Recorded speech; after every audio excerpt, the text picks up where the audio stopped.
Assalamualaikum warahmatullahi wabarakatuh. Gimana kabarnya sobat semua? Semoga selalu diberi kesehatan baik jasmani maupun rohani oleh Allah Subhanahu wa Ta'ala.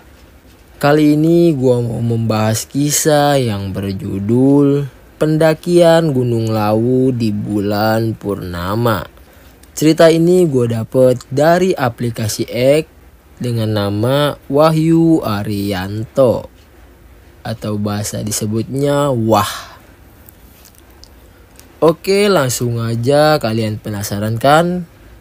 Gak usah lama-lama, kita langsung aja ke teror. Juli 2020. Cerita ini berawal ketika saya memiliki keinginan merefleksikan pencapaian kelulusan saya di perkuliahan. Karena saat itu masih masa pandemi dan baru saja ada kebijakan new normal dari pemerintah. Tentu saja belum banyak jalur pendakian gunung yang dibuka. Sempat bingung mencari jalur pendakian gunung mana yang dibuka. Hingga akhirnya saya mendapat kabar jika jalur pendakian Gunung Lawu via Candi Ceto dibuka. Tak berpikir lama, saya pun memutuskan untuk ke Gunung Lawu via Candi Cetola yang akan saya daki nanti. Tak berpikir lama, saya pun memutuskan Gunung Lawu via Candi Cetola yang akan saya daki nanti. Oh iya, perkenalkan, nama saya Wahyu. Saya mahasiswa di salah satu kampus swasta di Semarang. Sebelumnya, saya sudah pernah mendaki Gunung Lawu via Candi Ceto bulan Agustus 2019. Bagi saya, Gunung Lawu adalah gunung yang menarik dan berkesan ketika didaki dan diceritakan kemudian hari. Walaupun dalam hati keinginan saya sebenarnya ingin mendaki Gunung Sumbing via Bowongso atau Gunung Bismo, tapi pikirku di masa pandemi dan new normal seperti sekarang belum tahu kapan jalur pendakian gunung akan dibuka normal seperti biasanya. Tak lama, setelah memutuskan Lawu sebagai tujuan, saya mengajak kawan yang bernama Aksal sebagai kawan mendaki saya. Aksal adalah kawan saya yang sebelumnya sudah pernah mendaki bersama di Gunung Sindoro dan Gunung Merbabu beberapa bulan lalu. Hari H yang ditentukan tiba. Saya dan Aksal berangkat dari Semarang hari Jumat sore. Rencana kami akan transit dulu di Surakarta, mampir di kontrakan kawan saya di sana, dan berangkat menuju Candi Ceto Sabtu pagi-pagi lepas sholat subuh.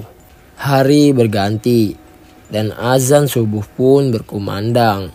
Tandanya hari yang kami tunggu pun tiba. Tak lama, selesai sholat subuh kami langsung packing ulang karir, peralatan dan logistik yang dibawa. Jam menunjukkan pukul 5:30. Kami memulai perjalanan menuju Candi Ceto. Di tengah perjalanan, warung soto di pinggir jalan menggoda kami seakan melambaikan tangan agar kami singgah sarapan sebentar di sana. Setelah menimbang kondisi pagi-pagi dan perut kami lapar, kami memutuskan sarapan dulu di sana. Selesai sarapan, kami melanjutkan perjalanan. Jam menunjukkan pukul 8 pagi. Kami sampai di base camp pendakian Candi Ceto. Sesampainya di sana, kami berdua dikagetkan dengan suasana base camp yang ternyata sangat ramai, bahkan nampak sekali pendaki antri untuk masuk ke loket pendaftaran. Setelah parkir motor, saya dan Aksal cek ulang perlengkapan dan mampir ke warung di sekitar base camp membeli nasi bungkus untuk bekal kami makan siang nanti di perjalanan. Sembari menunggu antrian pendaki berkurang, saya dan Aksal istirahat sebentar. Tak terasa jam menunjukkan pukul 9:30 dan kami mulai berjalan menuju loket pendaftaran. Namun sialnya, antrian pendaki masih banyak dan mengharuskan kami hanyut di dalam antrian itu. Jam 10 saya selesai mengurus simaksi dan dilanjutkan dengan briefing dari petugas base camp. Briefing ini dilakukan untuk membekali pendaki dalam melakukan pendakian di masa pandemi sekarang ini. Pantangan dan protokol pencegahan COVID-19 pun tak luput disampaikan petugas kepada pendaki. Pukul 10:30 kami mulai pendakian setelah briefing selesai. Jalur dari base camp menuju pos 1 berada di samping Candi Ceto dan masih didominasi dengan perkebunan warga. Nantinya pendaki juga akan melewati situs peninggalan sejarah lain selain Candi Ceto, yakni Candi Ketek. Kondisi medan masih cukup landai dan belum begitu menanjak di awal pendakian ini. Jarak dari pos 1 dari base camp pendakian kurang lebih 1 jam perjalanan. Pukul 11:30, saya dan Aksal sampai di pos 1 Mbah Branti. Ditandai gubuk kecil tempat istirahat dengan banyak pendaki di sana. Tanpa istirahat, kami langsung melanjutkan perjalanan menuju pos 2. Setelah pos 1, jalur mulai memasuki kawasan hutan yang didominasi oleh pohon damar. Trek sedikit lebih menanjak dari sebelumnya. Hampir masuk jam 1 siang, kami berdua tiba di pos 2 Brakseng. Kedatangan kami disambut banyaknya pendaki yang istirahat di sana. Kami berdua istirahat sebentar di pos 2 sembari minum dan makan roti yang kami beli sebelumnya. Kurang lebih 15 menit kami berdua istirahat. Saya dan Aksal pun melanjutkan perjalanan menuju pos 3 dan akan break lama di sana. Pukul 2:30, kami berdua tiba di pos 3 Cemorodowo ditandai dengan adanya mata air yang mengalir deras di sana. Tak membutuhkan waktu lama, kami berdua mencari tanah lapang dan membongkar karir untuk beristirahat, makan siang, dan sholat di sana. Kami berdua menghabiskan waktu lama di pos 3 sebelum akhirnya pukul 15:45 kami melanjutkan perjalanan menuju pos 4. Jarak dari pos 3 ke pos 4 kurang lebih ditempuh waktu 1,5 jam tergantung kecepatan. Targetnya kami bisa sampai pos 4 sebelum gelap. Karena berdasarkan informasi yang saya terima, pendaki dilarang camp atau bermalam di pos 4. Selain lokasi pos 4 yang sempit, konon di pos 4 ini angker. Dan banyak beredar cerita mistis pendaki ketika bermalam atau melewati pos 4 saat malam hari. Setelah dari pos 3, jalur didominasi dengan tanjakan terjal dan pohon pinus hutan di kiri kanan. Senja datang mengintip di antara pohon di belakang kami, menandakan jika sebentar lagi gelap. Tak lama, bebarengan dengan senja kami berdua berhenti istirahat sembari menikmati senja yang datang. Tiba-tiba datang burung jalak hitam atau masyarakat lokal sana menyebutnya jalak gading di depan kami. Konon, jalak gading adalah jelmaan dari penunggu Gunung Lawu. Jalak gading juga dipercayai sebagai penunjuk jalan bagi para pendaki Gunung Lawu. Tiba-tiba Aksal berceloteh. Kata bapaknya temanku yang rumahnya dekat dengan Lawu, kalau jalak itu datang, tandanya kita itu dijemput, diminta cepat melanjutkan perjalanan mas, khawatirnya ada apa-apa. Tanpa pikir panjang, kami berdua melanjutkan perjalanan. Hingga saat ini situasi masih normal dan tidak terjadi apa-apa. Saat kami berdua jalan, jalak gading itu masih ada dan lompat-lompat, tidak terbang ke arah depan seakan-akan mengarahkan dan mengawal jalan kami berdua. Hingga tanpa sepengetahuan kami, jalak itu menghilang. Selesai azan maghrib, kami masih belum juga sampai di pos 4. Dari sini, kejanggalan-kejanggalan mulai bermunculan. Dengan dibantu headlamp, kami melanjutkan perjalanan hingga suatu ketika saya merasakan hal yang aneh di badan saya. Rasanya karir dan badan saya berat sekali. Badan saya jadi mudah lelah dan sedikit-sedikit berhenti. Karir saya terasa berat dari sebelumnya dan kaki saya berat ketika hendak melangkah. Baru berjalan berapa langkah saya berhenti. Jalan lagi berapa langkah berhenti lagi, dan begitu seterusnya. Saya mencoba berpikir positif dari apa yang saya rasakan. Hingga akhirnya saya bicara kepada Aksal. "Sal, perasaanku gak enak. Rasa-rasanya berat dan karirku terasa berat ketimbang biasanya. Padahal gak ada tenda di karirku. Tenda kan di karirmu," ucapku kepada Aksal. "Ah, itu perasaanmu aja mas," sahut Aksal dari perkataan saya. Kami tetap melanjutkan perjalanan dengan saya yang tetap dengan keadaan berat. Lama-lama kepala saya mulai pusing. Jalan saya pelan sekali karena memang langkah terasa berat ditambah pusing di kepala, sehingga membuat saya tambah sering berhenti di jalur pendakian. Aksal yang melihat saya pun bingung karena dia tahu tak biasanya saya seperti ini. Tapi Aksal terus menyemangati. Perasaan saya semakin ada yang aneh. Nggak biasanya badan saya seperti ini. Saya tahu persis bagaimana tenaga dan stamina yang saya punya, pikirku dalam hati.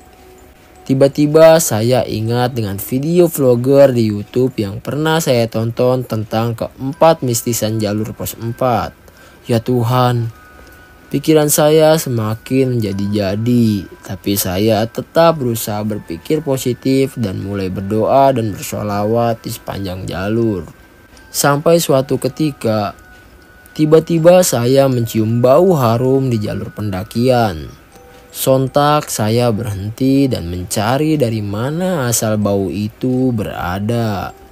Tapi saat saya cek dan perhatikan di sekitar, tidak ada apapun. Sementara jarak saya dan Aksal dengan rombongan pendaki lain cukup jauh.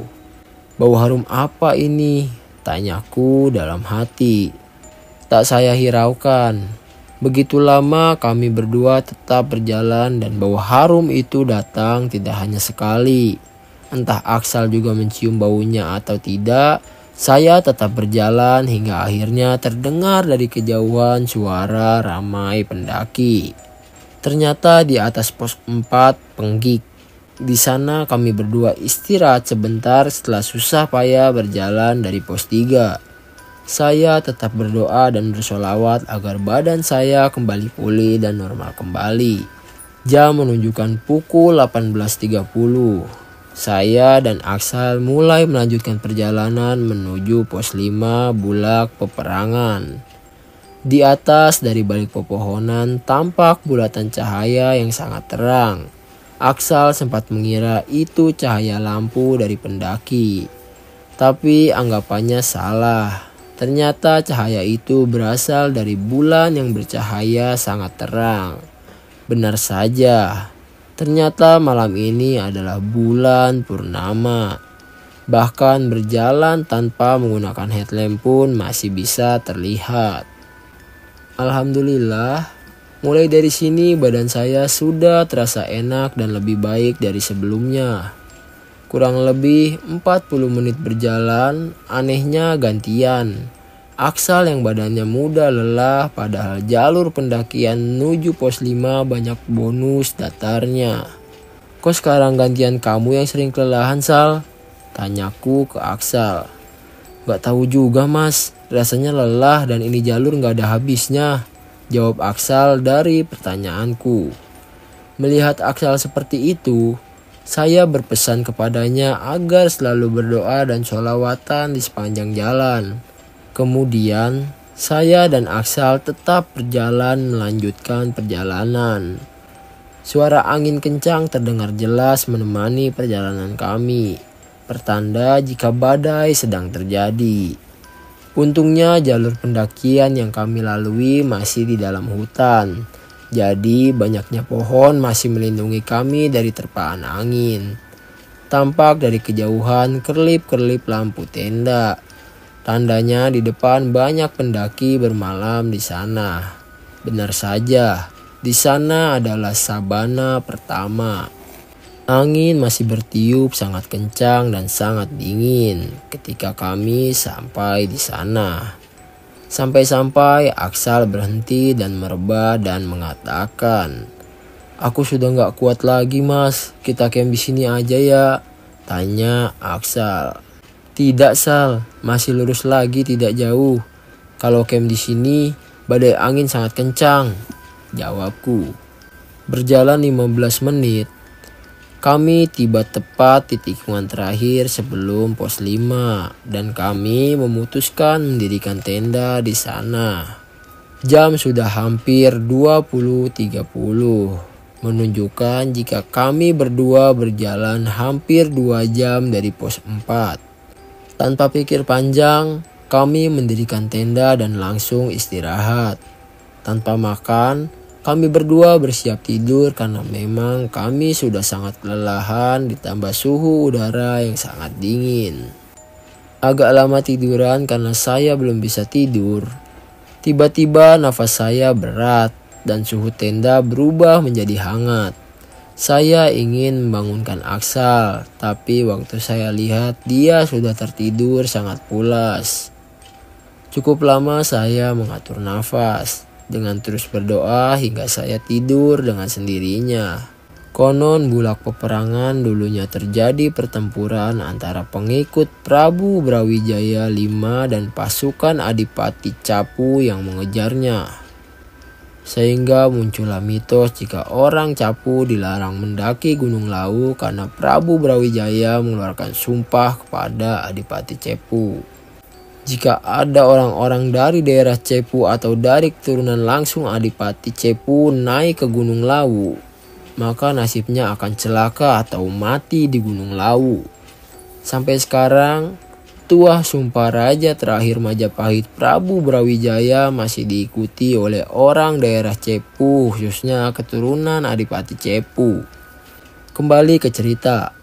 Kami bangun pukul 2.45 dini hari karena rencana kami berdua akan summit ke puncak jam 3:30 pagi. Kami berdua masak mie instan dan menyeduh susu hangat untuk nutrisi tubuh kami sebelum summit sebentar lagi.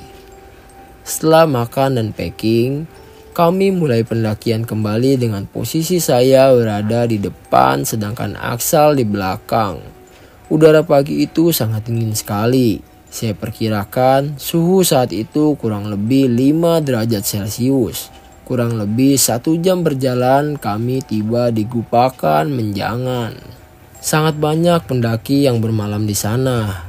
Tanpa istirahat, kami berdua tetap berjalan. 15 menit berjalan dari Gupakan Menjangan, kami tiba di sabana lagi yang sangat luas. Tiba-tiba Aksal mendengar suara langkah kaki sangat jelas di belakangnya.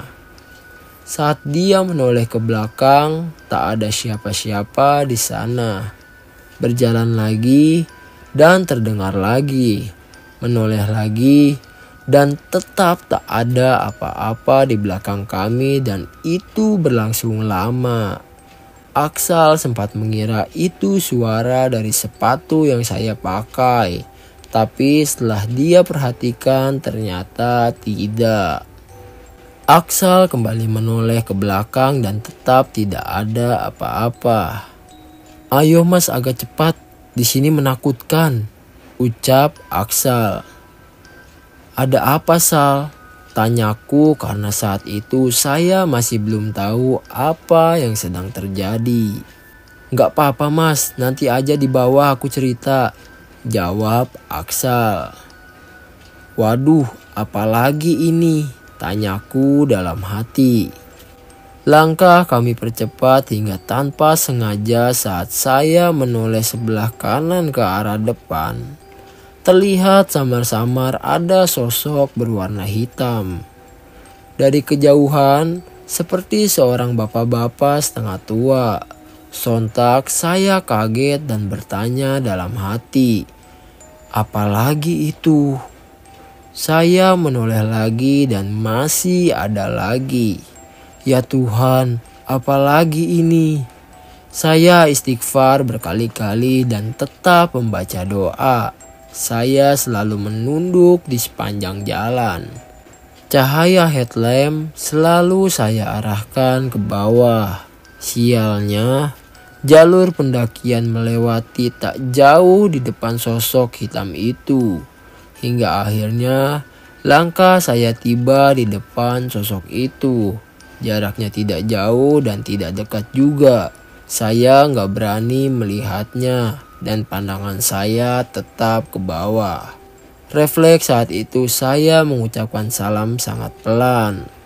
Assalamualaikum, saya izin lewat. Saya dan teman saya tidak mengganggu. Kita hanya ingin mendaki di sini. Saya tetap berdoa dan bersolawat. Saya terus berjalan dan Aksal tetap di belakang saya yang entah dia melihat atau tidak kejadian barusan. Setelah melewati sosok itu, saya mempercepat langkah saya dan alhamdulillah tidak terjadi hal apa-apa.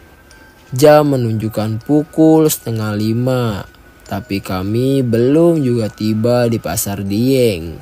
Padahal target kami berdua ingin sholat subuh di Hargo Dalem. Sudahlah, kami berdua tetap berjalan. Akhirnya kami tiba di Pasar Dieng. Bagi yang tidak tahu, Pasar Dieng adalah pasar setannya Gunung Lawu. Di sana banyak sekali batu berserakan dan pendaki dilarang mengambil dan mengubah bentuk atau letak batu di sana. Langit sudah mulai berubah warna kemerah-merahan, menandakan pagi akan segera tiba. Saat saya melihat jam sudah menunjukkan 5 pagi. Sementara kami berdua belum melaksanakan sholat subuh.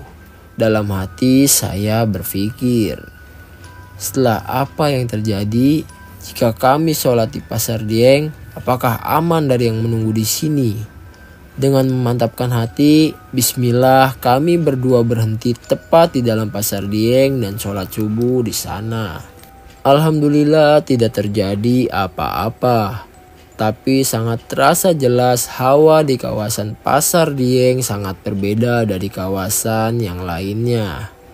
Kurang dari pukul 5:30, kami tiba di Hargo Dalem, tempat di mana warung legendaris Mbok Yem berada. Di Hargo Dalem sudah banyak tenda dan pendaki yang bermalam di sana. Biasanya pendaki dari jalur Cemoro Sewu atau Cemoro Kandang yang bermalam di sana. Saya dan Aksal memutuskan berhenti sebentar di Hargo Dalem sembari menikmati sunrise pagi hari yang sangat indah. Jam 5:45, kami berdua melanjutkan perjalanan ke puncak. Dari Hargo Dalem, jarak sudah tidak jauh, tapi jalur yang dilewati berbatu dan lumayan terjal. Di sepanjang jalur Hargo Dalem ke puncak, banyak bunga edelweiss tumbuh dan kami sempat juga bertemu lagi dengan jalak gading di sini. Tak lama pukul 6:30, kami berdua tiba di puncak Lawu Hargo Dumilah. Syukur alhamdulillah terucap dari mulut saya dan Aksal. Kurang lebih 1 jam di puncak, kami berdua memutuskan turun dan sejenak singgah ke warung Mbok Yem. Banyak pendaki bilang, kalau ke Lawu belum ke Mbok Yem itu belum dianggap ke Lawu. Entah sejak kapan dan karena apa kalimat itu tersebar ke banyak pendaki. Mungkin karena Mbok Yem adalah pelopor warung yang ada di sana. Di sana kami minum teh hangat dan makan makanan ringan. Tanpa terasa kami tidur hingga 1 jam lamanya. Selesai dari warung Mbok Yem, kami berdua turun ke tempat camp dan langsung packing persiapan turun. Jam menunjukkan pukul 13.40 dan kami mulai berjalan turun dari pos 5. Target kami sebelum gelap harus sampai base camp. Singkat cerita, tepat azan maghrib kami tiba di base camp tanpa menemui kejanggalan-kejanggalan lagi. Setiba di base camp, kami istirahat, bersih-bersih dan makan malam sebelum pulang ke Semarang lagi. Kurang lebih pukul 9 malam, kami pulang dari base camp. Sebelum pulang, Aksal sempat ngobrol dengan bapak-bapak pemilik base camp. Katanya, baru kali ini Candi Ceto ramai mas, apalagi bulan purnama seperti ini kok bisa ramai sekali. Tiba-tiba Aksal diam, lalu berpikir pantas saja selama berjalan malam di pendakian hawanya berbeda. Tapi sudahlah, yang penting kami sudah turun dengan selamat.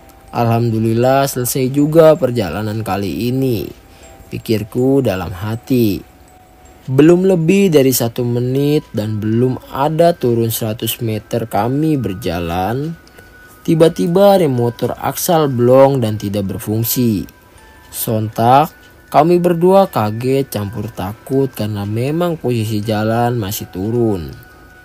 Di depan ada tikungan tajam dan turunan yang lebih curam serta jurang yang sangat dalam di kanan jalan tanpa ada pembatas jalannya. Refleks sepatu yang kami pakai, kami gunakan untuk ikut membantu agar motor ini berhenti. Tapi tetap saja motor tidak berhenti. Gimana ini Sal? Tanyaku ke Aksal. Saking ketakutannya, pikiran kami berdua sudah sampai mana-mana. Kami berdua tidak ingin mati di sini. Saya belum menikah dan Aksal belum lulus kuliah. Tapi Aksal tidak kehabisan akal. Dengan tiba-tiba saat jalanan sepi, tepat sebelum tikungan dia putar balikan motor secepat mungkin. Namun naas, motor tidak belok dengan maksimal karena tertahan karir di baliknya. Sehingga kini kami berhadapan dengan jurang tepat di depan mata kami berdua. Ya Tuhanku, berilah kami keselamatan, doaku dalam hati. Dengan sekuat tenaga kami menggunakan kaki kami berdua agar motor berhenti. Alhamdulillah, Maha Suci Allah, motor ini berhenti tepat di bibir jurang. Saya langsung turun dan Aksal menepikan motornya. Kami berdua duduk di tepi jalan dan menghela nafas panjang. Hampir saja nyawa kami berdua hilang. Nggak biasa-biasanya motorku gini mas. Motorku sudah sering kupakai muncak dan ini tadi kan posisi nembe wae medun nembe banget. Tapi kok iso blong, ucap Aksal. Saya juga heran kenapa bisa. Tak lama kami siram rem depan dan belakang motor. Anehnya tidak ada tanda-tanda panas. Ah sudahlah, yang penting kami berdua selamat. Kami berdua pun melanjutkan perjalanan pulang dengan tetap memperhatikan rem motor jika terjadi masalah lagi. Pukul 12:30 malam, kami berdua tiba di Semarang di tempat kos Aksal dan kami langsung tertidur pulas. Perjalanan kami akhirnya selesai. Tapi ternyata cerita kami berdua tidak berhenti di sini. Selang beberapa hari kejadian aneh menimpa Aksal. Aksal bercerita jika saat tidur dia ketindihan dan ingin bergerak sedikit pun tidak bisa. Hingga akhirnya Aksal merasakan ada telapak tangan tepat di atas pipi bagian kirinya. Dengan jelas ia melihat tangannya hitam dan berbulu saat Aksal hendak menoleh melihat apa yang ada di sampingnya. Dia masih tidak bisa bergerak. Aksal ingin teriak minta tolong juga tidak bisa. Hingga akhirnya dia tidur dengan sendirinya. Aksal melanjutkan cerita. Saat tidur dia bermimpi. Dalam mimpinya dia bertemu dengan banyak sosok makhluk yang gak tahu namanya yang sebelumnya dia belum pernah dan tidak bisa lihat. Sangat banyak sekali sampai Aksal merasa ketakutan. Kejadian itu seperti nyata adanya. Hingga akhirnya Aksal terbangun. Besoknya Aksal mencoba tanya dengan Yanto, tetangga dekat rumah Aksal yang memang paham dengan masalah seperti itu. Aksal menceritakan kejadian ketindihannya dengan apa yang dia lihat dan perjalanannya ke Gunung Lawu. Yanto mengatakan jika itu adalah akibat dari bau yang masih Aksal bawa dari Gunung Lawu. Sontak Aksal terkejut dan hanya tertegun mendengar ucapan Yanto. Beberapa hari setelah pendakian, saya sendiri tiba-tiba ingat jika selama pendakian jaket dan tenda yang saya bawa ketika mendaki Gunung Lawu kemarin adalah berwarna hijau. Sementara sudah menjadi pantangan bagi para pendaki Gunung Lawu jika dilarang menggunakan pakaian atau peralatan yang berwarna hijau.